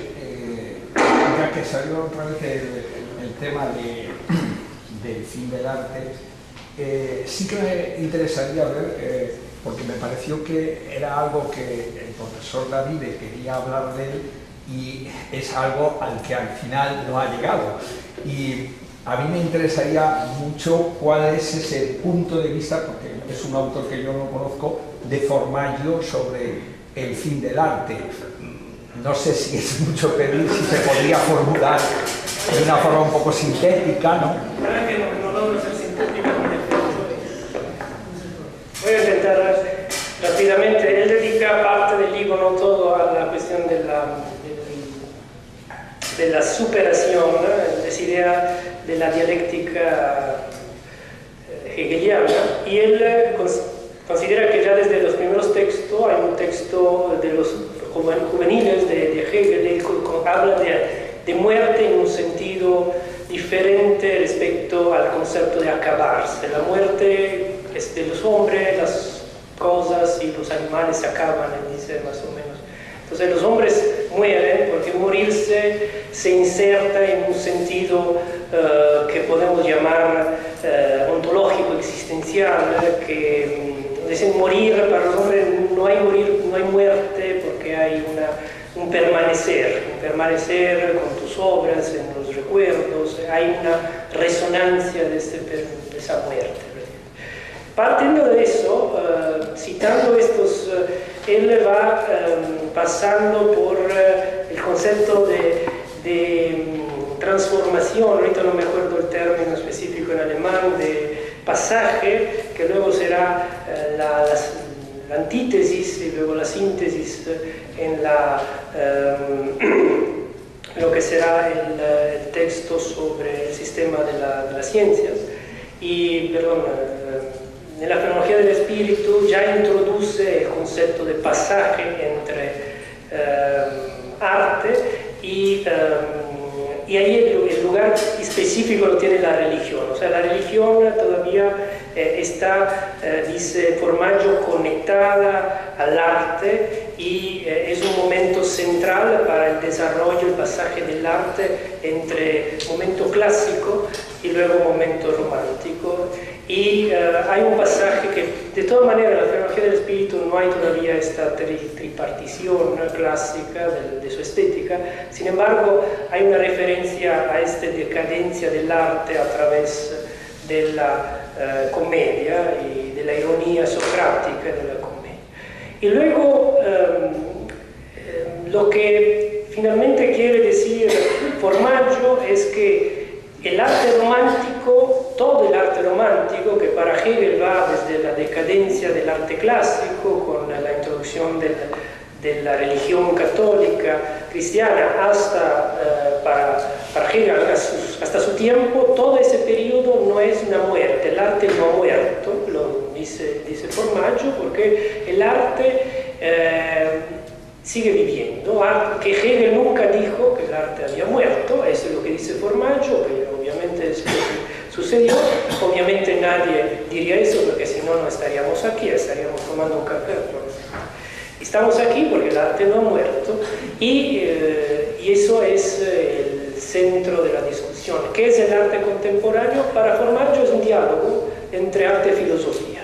Una dialéctica de una dialéctica, una negación de una negación, dice Formaggio. ¿Sí? Esto entonces es llevar a cabo lo que ya era una negación, es decir, la muerte del arte, pero negándola prácticamente se afirma, y mucha parte del arte contemporáneo es eso, la presencia de pensamiento en el arte. Esa es la idea. Rápidamente. Bueno, no vamos a hacer esperar a las autoridades, al señor alcalde, y entonces muchas gracias por vuestra paciencia, habéis sido muy amables.